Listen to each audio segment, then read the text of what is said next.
हमसे ड्यूटी करा लीजिए, हमसे चमचागिरी मत कराइए। माझी में कोई मर्द नहीं है कि जो महागठबंधन से उम्मीदवार होगा। तब बाहरी लोग के लिए यहाँ पर जनता, अब वो समय नहीं रह गया है, जनता जागरूक है। और माझी विधानसभा में माझी का बेटा ही विधायक बनेगा, ये बात स्पष्ट ले लीजिए आप। यहाँ पर ही नहीं है कि सुधांशु जी आके लड़ लेंगे, कोई मरौड़ा से लड़ेगा, कोई मसरक से लड़ लेगा, तो वो वाला जनता नहीं है। देश की सेवा करना और आमतौर पर जनता की सेवा करने में कितना अंतर है? देखिए, देश की सेवा करना, हमने जो अपने जीवन में जो बिताया है, देश सेवा करना एक अपने आप में गर्व की बात है। और हम ही नहीं सेवा किए हैं, हमारे पिताजी भी रहे हैं, हमारे दादाजी भी रहे हैं। वहाँ पे एक चीज मैंने देखा कि भैया जो चीज करना है, अगर हम एक बार वर्दी पहन के देश के लिए अगर शपथ ले लिए, यहाँ पर नेता लोग भी शपथ लेता है कि भैया हम संवैधानिक पद पे रह के पूरे जनता के साथ में काम करेंगे। और हम लोग भी कसम परेड होता है हम लोगों का, हम भी अपना कसम खाते हैं। लेकिन एक देश का मैं ही नहीं, जो भी सैनिक पद पे रहा, तो उसके लिए वो हमेशा 24 घंटा तत्पर रहना, ड्यूटी की ड्यूटी। वो अपने कर्तव्य निष्ठा के साथ कभी समझौता नहीं किया। मैंने वो चीज सीखा लाइफ में, चाहे वो रात को 12 बजे आ जाए, 2 बजे आ जाए, भाई ड्यूटी है तो प्रथम प्रियोरिटी ड्यूटी है, उसके बाद घर है। लेकिन यहाँ पे जब मैं आया, यहाँ का जब राजनीतिक गतिविधि में मैं शामिल हुआ, तो यहाँ पे मैं बहुत चीज महसूस किया कि भैया यहाँ पर नेता जो बोलते हैं ना कि हम समाज सेवी करने के लिए आए हैं, तो वो नेता सिर्फ एक वोट के समय जो जनता के बीच में अपनापन दिखाते हैं, जाति के नाम पे या कहिए पार्टी के नाम पे, या कुछ मतलब लालच देकर, फिर वही जनता से जब वोट लेकर चुनाव जीत जाते हैं, फिर उनको लगता है कि ये मतलब प्रजा है और मैं एक राजा हूँ, तो मेरा कर्तव्य नहीं है कि मैं काम करूँ, मतलब मेरा काम है कि भैया जिस चीज में मुझे फायदा हो, जहां मुझे कमीशन कमाना है, वो काम करूं। वो एक ड्यूटी समझकर जनता के साथ में पेश नहीं आते हैं। अच्छा राजू जी, आप 2025 का विधानसभा है, इसमें किन किन कामों और किन किन मुद्दे पर आप कसम खाएंगे 2020 के चुनाव में? देखिए 25 के चुनाव में। देखिए 25 के चुनाव में सबसे पहले चीज मैं महसूस किया हूँ, मैं अपने कई वीडियो में बोल भी चुका हूँ कि अपने तरफ के जो भी गरीब जनता है, जब पटना जब लोग जाता है तब पता है कि किन मुश्किल सामना करना पड़ता है, मुश्किलों का सामना करना पड़ता है। क्योंकि पटना में कोई एक आम जनता का कोई वहाँ पर सुनने वाला नहीं होता। हॉस्पिटल साइड से आप कभी चले जाइएगा तो पीएमसीएच हो चाहे प्राइवेट हॉस्पिटल हो, कोई नहीं सुनने वाला है। उनका मतलब गरीब जनता का तो समझ ही सकते हैं कि क्या वहाँ बुरा कंडीशन होता है। तो मेरा सबसे बड़ा फोकस है कि अगर हम पटना जाते हैं तो हम कोई डिग्री हासिल करके नहीं, जनता के आशीर्वाद से जाएंगे। अगर वहां पर जाएंगे तो सबसे पहले जनता के लिए वहां पर रहने का और खाने का व्यवस्था करेंगे। माझी में ब्लड बैंक नहीं है। अगर आप मेरा इंटरव्यू लेने के लिए आए हैं, अगर आपका एक्सीडेंटल हो जाए तो आपको खून देने के लिए छपरा मतलब जाना पड़ेगा। यहाँ पर फायर ब्रिगेड का व्यवस्था नहीं है और एक्स्ट्रा यहाँ पर एम्बुलेंस का व्यवस्था नहीं है। माझी विधानसभा के कोने कोने में जाता हूँ, एक अच्छा ढंग का स्पोर्ट्स ग्राउंड नहीं है। यहाँ पे बहुत सारे प्राइवेट लाइब्रेरी चल रहा है लेकिन सरकारी लाइब्रेरी नहीं है। ठीक है, कंप्यूटर क्लास का व्यवस्था नहीं है। सड़क बनवा देने से समाज का उत्थान नहीं होने वाला है। समाज का उत्थान तब होने वाला है जब समाज को एक नया सिस्टम ला कर दिया जाए, लड़कों को अवसर दिया जाए। तो इस सब मुद्दों पर काम करना है। और जो अपने देखिए थाने पे जाके देखिए, किसी भी थाना पे जाकर देखिए, विधानसभा में हमारे माननीय जी कहते हैं मुद्दा था भाई हम गरीब के नेता हैं, अगर हम आएंगे सत्ता में तो ब्लॉक से दलाली, थाना से दलाली खत्म कर देंगे। लेकिन अब माझी विधानसभा में हमसे ज्यादा घूमते होंगे कहीं, तो पता कीजिएगा खत्म हुआ है कि नहीं खत्म हुआ है। बिहार में करप्शन, हम देखिए पूरे बिहार में करप्शन ये आपको ही पता है। लेकिन हम जिस क्षेत्र के हम वहां का बात कर रहे हैं, हम जहां पे हैं, अगर हम अपने विधानसभा के लिए लड़ाई करेंगे, अगर हर कोई अपने विधानसभा के लिए लड़ाई करेगा तो कहीं ना कहीं सुधार होगा। कहीं सुधार नहीं हुआ है। और इस पर मेरा जरूर ये मेरा दिल से अपने आप से मुझको संकल्प है कि राजू रुद्र यादव जिस दिन माझी विधानसभा गद्दी पर बैठेगा तो माझी से जो दलाली जो चल रहा है ब्लॉक से चाहे जलालपुर से, वो दलाली अगर खत्म में नहीं कर पाया तो मुझको पूर्व सैनिक कहलाने का हक अधिकार नहीं है। राजू जी, इस पर रोकेंगे। आप भी एक जनप्रतिनिधि हैं, आप भी जिला परिषद प्रतिनिधि हैं। क्या इस पे आपने कभी पहल नहीं किया कि मांझी में ही ब्लॉक में इस दलाली और करप्शन को बंद किया जाए? देखिए इसके लिए मैं बहुत प्रयास किया हूँ। अब देखिए स्कूल, हाँ सुनिए बता रहा हूँ, अपने ही जब मान लीजिए कि हम एक छोटा मतलब अभी पद पे मतलब हम खुद के मतलब जिला परिषद है नहीं, प्रतिनिधि हैं।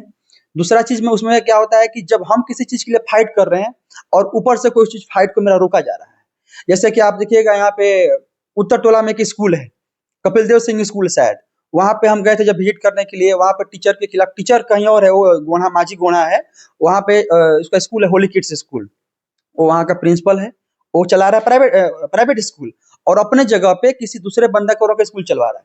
हमने उसके खिलाफ आवेदन लिखा, लेकिन क्या है कि वहाँ पे बहुत सारे नेता जो हैं मेरे से ऊपर लेवल के, उसको वहीं पे जिला पर रोक दिया जाता है। हम ब्लॉक पे जाते हैं किसी कार्य के लिए, तो पता चलता है कि विधायक जी का फोन आ गया, पता चला कि सांसद जी का फोन आ गया।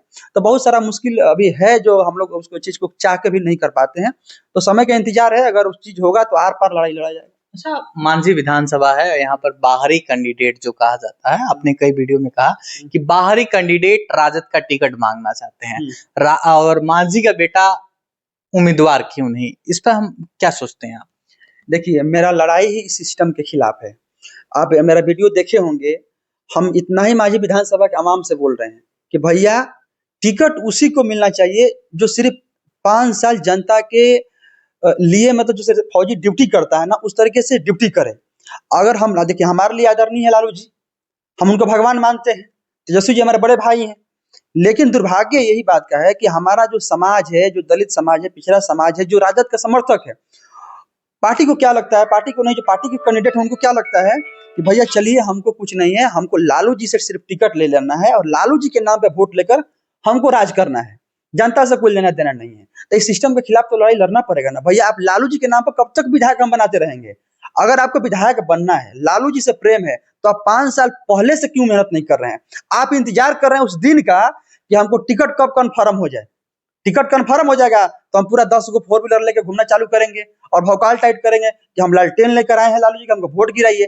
तो लालटेन लेकर आए हैं तो भैया जनता 5 साल जिंदा, 5 साल के लिए आप रिचार्ज हुए थे ना, या 5 साल आपका दायित्व है ना भाई काम करना, तो 5 साल के लिए अब तो है नहीं। आप आते हैं 2 महीना पहले, लालू जी के नाम पर वोट चाहिए, नहीं तो मोदी जी के नाम पर वोट चाहिए, नहीं तो नीतीश जी के नाम पर वोट चाहिए, और ये सिस्टम चलता रहेगा तो कभी समाज में सुधार होने वाला नहीं। और वही नेता जब जीत जाता है, उसको क्या लगता है, जनता मूर्ख है, जनता मानसिक रूप से गुलाम है, हम काम करें और चाहे नहीं करें, फिर अगला बार हम टिकट लेकर आएंगे, लालू जी के नाम पर वोट लेकर फिर हम विधायक बन जाएंगे, तेजस्वी जी का हेलीकॉप्टर आएगा, गड़गड़ाएगा और लोग हमको वोट दे देंगे, हम विधायक बन जाएंगे। इसलिए जनता का महत्व खत्म हो गया है। अच्छा राजू जी, क्या मांझी में, सुनिए, मांझी में क्या राजद का उम्मीदवार नहीं है, मांझी का रहने वाला, कि बाहरी उम्मीदवार को बाहरी लोग मांझी में अपना उम्मीदवारी राजद से कर रहे हैं, ऐसा क्यों है?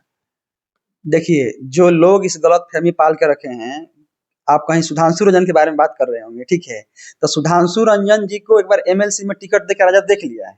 सुधांशु रंजन जी का यहाँ पर मांझी में कहीं कोई पकड़ नहीं है। सुधांशु रंजन मतलब कहीं है ही नहीं। पहले बात को मरहावड़ा के हैं, मांझी में कोई मर्द नहीं है कि जो महागठबंधन से उम्मीदवार होगा। तब बाहरी लोग के लिए यहाँ पर जनता, अब वो समय नहीं रह गया है, जनता जागरूक है, और मांझी विधानसभा में मांझी का बेटा ही विधायक बनेगा, ये बात स्पष्ट ले लीजिए आप। यहाँ पर ही नहीं है कि सुधांशु जी आकर लड़ लेंगे, कोई मरहावड़ा से लड़ेगा, कोई मसरक से लड़ लेगा, तो वो वाला जनता नहीं है।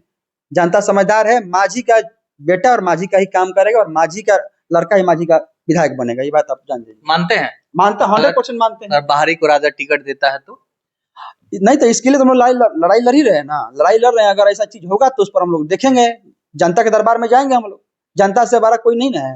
वोटर अधिकार रैली के तहत तेजस्वी यादव 30 तारीख को छपरा में प्रवेश करेंगे, उनका यात्रा प्रवेश करेगा, उसके लिए राजू रुद्रा ने क्या तैयारी की है?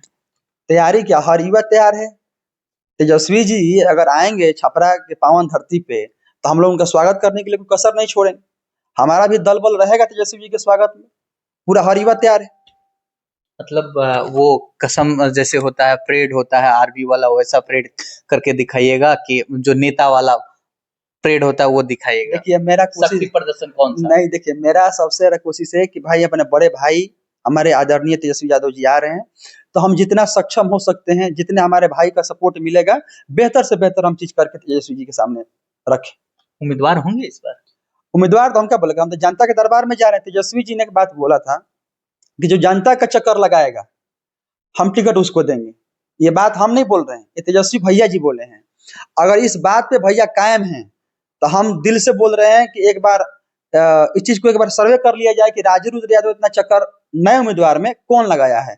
और जितना हम जनता के बीच में गए हैं, जितना जनता कन्वेंस किए हैं पार्टी के लिए, जितना पार्टी के लिए काम किए हैं, अगर हमसे ज्यादा कोई किया है, इसका प्रूफ के साथ, हवा हवाई नहीं, अगर हमसे ज्यादा कोई नया उम्मीदवार या बाहरी उम्मीदवार क्षेत्र के लिए काम किया है, पब्लिक के लिए काम किया है, तो हम दिल से बोल रहे हैं आपके चैनल के माध्यम से कि हम उसको समर्थन में पीछे पीछे घूमने के लिए तैयार हैं, और हम हैं तो फिर वो हमारे पीछे घूमने के लिए तैयार है। अच्छा राजू जी, आप नेता का चक्कर नहीं लगाते हैं? देखिए, हम बात ऐसा है कि हम आदरणीय लालू यादव को मानते हैं, ठीक है। हम फौज में नौकरी किए हैं ना, तो वो होता ना कि भाई आप हमको सियाचिन ग्लेशियर भेज दीजिए और चाहे चाइना बॉर्डर भेज दीजिए, हमसे ड्यूटी करा लीजिए, हमसे चमचागिरी मत कराइए। अगर हमको तेजस्वी जी बोल देंगे कि राजू रुद्र यादव तुमको 24 घंटा नहीं 24 महीना के लिए घर नहीं जाना है, तुमको जनता के बीच में 24 महीना रहना है, 5 साल रहना है, हम घर त्याग देंगे। हम 15 साल घर त्याग के आए थे ना, तो यहाँ पर भी त्याग देंगे। लेकिन अब बोलिएगा किसी नेता का चमचाई करना, वो मेरे से नहीं होगा।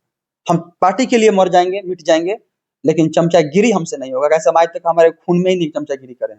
काम करते हैं, हमको जो ड्यूटी मिलेगा वो काम करेंगे। 30 तारीख को 30 अगस्त को जब तेजस्वी यादव, राहुल गांधी सुन रहे हैं कि अखिलेश यादव भी उस यात्रा में शामिल हो रहे हैं, क्या आपको लगता है कि वोट चोरी हो रहा है? जो लगातार आपके नेता कह रहे हैं कि वोट चोर, गद्दी चोर, आप क्या सोचते हैं इससे? ये तो अच्छा, मैंने हमारे नेता ऐसे ही थोड़ी कह रहे हैं, ये तो पूरा हिंदुस्तान कह रहा है। और जो पक्ष के लोग हैं तो स्वीकार तो करेंगे नहीं, लेकिन जो लोग समझदार हैं, जो लोग इस बात को जान चुके हैं कि वोट चोरी हो रहा है, तभी तो हमारे नेता बोल रहे हैं। नेता किसके लड़ रहे हैं? जनता के लिए। और जनता का आवाज ही नेता होता है। तो जब जनता कहीं ना कहीं ग्रसित है इस चीज से, तब हमारे नेता लड़ रहे हैं। ये हकीकत है। इसमें कोई दो राय नहीं है कि वोट चोरी नहीं हो रहा है। कई सारे अखिलेश जी ने वीडियो भी डाला है, पोस्ट भी किया है, तेजस्वी जी पोस्ट किए हैं। और जहां भी तेजस्वी जी मिल रहे हैं पब्लिक से, राहुल जी मिल रहे हैं, तो पब्लिक आके बता भी तो रहा है कि उनका वोटर लिस्ट में से नाम कट गया, पिछला बार था 24 में था, अभी कट गया है। तो ये तो कोई एकदम प्रमाण है, प्रत्यक्ष प्रमाण की जरूरत नहीं है।